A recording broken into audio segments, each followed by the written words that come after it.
Okay, hi everybody. Welcome to Phil and Dave's Excellent Adventures. Just Dave here. Today I'm talking about the movie Duel. This is going to be a spoiler review, so if you are concerned about spoilers, I would suggest you go and watch the movie first before you watch this review. Duel is currently streaming on Hulu, so if you've got a Hulu account, you can watch it there. Thank you, Rob, for letting me have your password. Please don't change your account password. So as far as what I liked, well, as far as what the movie's about, it's called Duel. It's about Karen Gillan's character, who finds out she has a terminal disease, so she decides to clone herself. Later finds out that disease is not terminal and has to fight herself to the death. That's essentially the premise of this movie. So as far as what I liked about the movie, overall, I like the cast. I like Karen Gillan in here as the main character. Aaron Paul is in here in a supporting role. He's great. Beulah Koale was in here as her husband, fiance. Good performance there. And Theo James briefly at the beginning of the movie. Overall, I liked all the performances. The woman who played her mom, I thought was good as well. I think the premise is actually a really interesting, really good premise. I think the main reason I wanted to watch this movie was the premise. It's an interesting premise. It kind of reminds me of like a Twilight Zone episode or something like that, or maybe a Black Mirror kind of thing. But overall, really interesting, really kind of entertaining premise. There's some deadpan humor in here. Actually, all of the humor in here is very deadpan, and some of it's pretty funny, but it's very much not in your face. It's kind of subtle, and you don't really notice it a lot of times. And more often than not, people don't actually react to any of the things they say that are funny because everyone in this movie has sort of a weird kind of disassociation to the way that they act. There's a horror B movie they show where a guy sticks his hand in the garbage disposal and his wife turns it on. Thought that was great. Honestly, probably my favorite part of the whole movie. I would just watch that B movie that they were watching because that was great. I think it was made just for the movie, but still really fun, really enjoyable. I liked it a lot. There's a couple car breakdown scenes too that I like. The first one I think is when she finds out that she's actually not terminal, and so she's just like screaming in her car. And then there's a scene at the end there where spoilers again. The clone ends up killing her and pretending to be her, and then breaks down in the traffic circle there as she realizes that life is more difficult than she thought it was, I guess. So as far as what I disliked about it, I didn't love the music. The music was by a woman named Emma Ruth Rundle. This is her first movie. She's done some music videos and stuff. It had a very much like a Rival kind of thing where it's just very loud and kind of annoying. And they're doing it on purpose to set a certain scene, but to me, I just found it really kind of annoying. And hard to kind of listen to. The movie's very, very obvious. There's a lot of just things where it's like, I don't know, they say don't drink anymore, and then they cut to a shot of her with a bottle that just says whiskey on it, and it's done intentionally, of course, but yeah, it is one of those things where there's not a lot of subtlety to it. Most of the characters are really unlikable. And that's partially because, like I said, everyone has this sort of disaffected kind of way that they act. Everyone acts somewhat robotic. And so it sort of makes them really unlikable. In particular, her boyfriend or husband or fiance, whatever he was just such an unlikable guy where he's just like, oh, I'm going to get with your clone now because she's in better shape and she is younger than you and seems happier than you are, just very blunt, very in your face kind of thing, which again, I realized was a choice the filmmaker made, but it made it a little hard to watch because the people came off as really kind of caricatures and not like real people at all. Just kind of how they didn't care about anybody else but themselves. And they had this very, I don't know, almost cruel kind of way that they acted. But it was also this way that everyone's just so disaffected. It's almost like people are like on the spectrum or they have autism or Asperger's or something like that. I'm not sure. And I noticed his last movie, the director is Riley Stearns, had a similar kind of feel to it as well.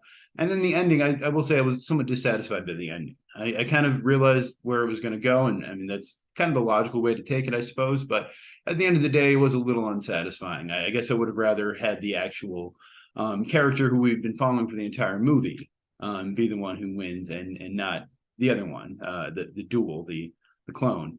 And so, yeah, just left me a little unsatisfied there. But an ending that made sense and was a logical sort of conclusion. Other than that, the movie is written and directed by a guy named Riley Stearns. Before this, he did a movie called The Art of Self-Defense and something called Faults. I have not seen Faults, but I did see The Art of Self-Defense and I liked it. Jesse Eisenberg was the star in that. Riley himself has a cameo in here as the cashier at the gas station. I found out doing some research here. Apparently, his movie he did before this called Faults. I have not seen it yet. But it sounds interesting. Mary Elizabeth Winstead is in there, and I guess he was married to her for a while. And in real life, he has a brown belt in jiu-jitsu, which sort of makes sense because this movie and The Art of Self-Defense both had a fair amount to do with self-defense and and martial arts and that kind of stuff. So in some ways, though, this movie kind of feels like a step down to me. Compared to his last movie, The Art of Self-Defense. This movie very much has like a first movie kind of feel to it, to me at least. And as much as I sort of, from what I remember, liked The Art of Self-Defense, this one to me just kind of really feels like a step down. Like I said, everyone in this movie and in the other one, Art of Self-Defense, has this way of acting almost like they're on the spectrum or something like that. And it really works with Jesse Eisenberg, I feel like, because he's naturally sort of that way, like especially the character he played, say, in The Social Network, the Mark Zuckerberg role. That kind of disaffected thing, and he kind of sells it. And Karen Gillan did fine as well. But yeah, it is definitely an odd sort of choice, and I don't know. It almost made me wonder if the director himself is somehow on the spectrum, or was trying to represent this, or was just trying to sort of represent sort of the way he perceives the world to be, which is sort of disaffected. I don't really know. Jesse Eisenberg, like I said, was in the last movie. He was supposed to be in this movie. He was supposed to play the character at the beginning, I believe, Theo James' character, which would have been interesting. I could have seen him in this. I could have seen him in the lead, or even honestly, I could have seen him as the self-defense instructor. It could have been sort of a continuation of his character from the last movie or something. But that being said, Aaron Paul, I think, did a fine enough job in this. At first, it was a little hard to believe, because I'm so used to seeing him as Jesse from Breaking Bad. But no, I mean, he's kind of a small guy. He's not very big or anything, but he's somewhat believable as kind of a tough guy. Like, fair enough. I've seen people do worse, certainly. The movie does have this weird thing where, as I'm watching it, I'm going, okay, is this supposed to be America or Europe, or what's going on? Because she talks to the receptionist at the doctor's office, and she's got like a French accent, I think. And then she talks to the doctor, who's British. And so I'm just like, well, what's going on? Is this supposed to be America? They're driving on the left-hand side, but then they've got like European traffic signs. So that's kind of the whole feel of the movie. And it's supposed to be this sort of near future kind of idea. I guess they filmed it in Finland. They initially tried to film it in America or Canada or Australia, but with the COVID lockdowns and all that, Finland was the easiest place that they could find, because Finland, I guess, did a pretty good job with the lockdowns and everything else.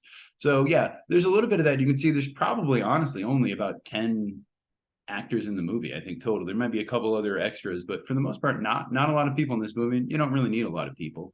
It does have this kind of retro futuristic feel, where it's supposed to be the future, but everything also has kind of an odd old school look to it. So like their cell phones and everything, the way they text is very like plain text and not very futuristic looking. It actually looks very kind of old school, almost like this, like what a futuristic movie from the 70s or 80s maybe would look like, kind of thing. And they did that with a couple different things. And I kind of like that. I'm always interested in that kind of thing. Apparently this movie filmed in a city called Tampere, Finland. And because of it, they went on to do the Tampere Film Festival, which hopefully we'll keep going for the next couple of years at least. But XYZ Films was the name of the company who produced this or distributed it. And they did the Raid movies. They did Mandy with Nicolas Cage, and Yoga Hosers, the Kevin Smith movie. So they've done a decent amount of movies. But yeah, as far as this movie goes, I liked it. I really liked the premise. I did sort of like the weird kind of look to it.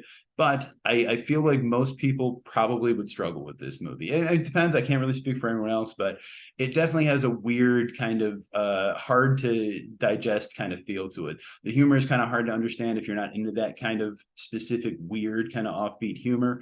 And I really think the ending was pretty unsatisfying, which I realized it went the way that it had to go. And I don't know if it would have been better to have a more happy ending. But yeah, I don't know. I think for me, I went into this with somewhat high expectations because I did like The Art of Self-Defense. And I felt a little disappointed by it, but I didn't hate it by any means. I think it was a decent enough movie, and if you've got it Hulu, you can watch it for free. I think it was on AMC Plus before that. It came out earlier in the year, but I think my score on this one is going to be a 6 out of 10.